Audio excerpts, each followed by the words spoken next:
Hi, this is Scott Ponsetto with the Ponsetto Real Estate Group here in Silicon Valley, and today I'm going to talk about a concept called leveraging money. Now, there's a concept that my father taught me when I was really little, but the same principle is just as powerful today as it ever was. So let's say that you're a young family and you have scrapped and saved $200,000 in cash, and you're trying to figure out, what do I do with that $200,000 to help me make it grow? Well, generally speaking, people tend to invest in a couple of things, either stocks and equities or the option of real estate. Now, what I want to show you is how in real estate you really have the ability to leverage that money in a different way than you can in other investments. So let's say you have that $200,000. How much stock can I buy? Apple, GE, LinkedIn, what have you, whatever. How much can I buy with $200,000 in cash today? Well, you can buy $200,000 worth of stock.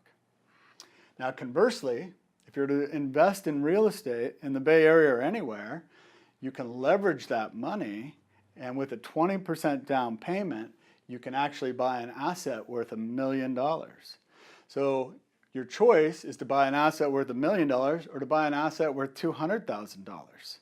Now, of course, it's oversimplified here because there is a loan against it, there's principal and interest, and you do have repairs and other items, but you make so much more money doing it this way that those get rolled into your cost, and it makes a lot more sense, and it's more powerful to do it in real estate, in my opinion.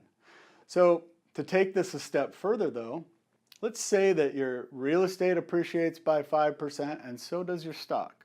It's conservative maybe in both areas, but if that happens, your stock portfolio just grew in year one by 5% or $10,000. Now your real estate in that same 1 year period, if it grew by 5%, just grew by $50,000. Now, in any one given year, that's a pretty good delta of $40,000. But what we really try and do is compound that over the life of that investment. So let's say that you own that same stock for 10 years and you own that same real estate for 10 years and it appreciated at an average of 5% per year. Fairly conservative, since Bay Area real estate actually has appreciated over the last 20 years at 9% per year. But let's say 5%. So over 10 years, this would have made you, your stock would have made you $100,000. Not bad. This is 10 years. Now, at the same time, however, your real estate made you $500,000. So a $40,000 difference in 1 year is significant, but not as you compound it over the life of the investment, in this case 10 years. You made an additional $400,000.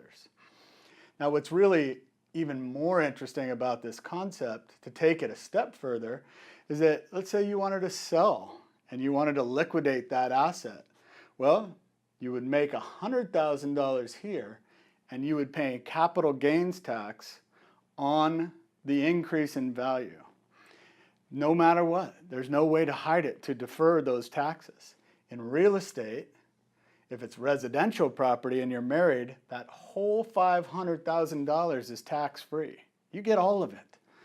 If it's an investment property, you're able, which is really exciting, to take that $500,000 in equity and roll it actually into a better property and defer your taxes at it for a later date. That's something that I love, and in fact, that will be what my next video is about. So tune in next time to better understand the 1031 vehicle and how you can take the equity that you've made in a property and move it into a better property. Thank you very much.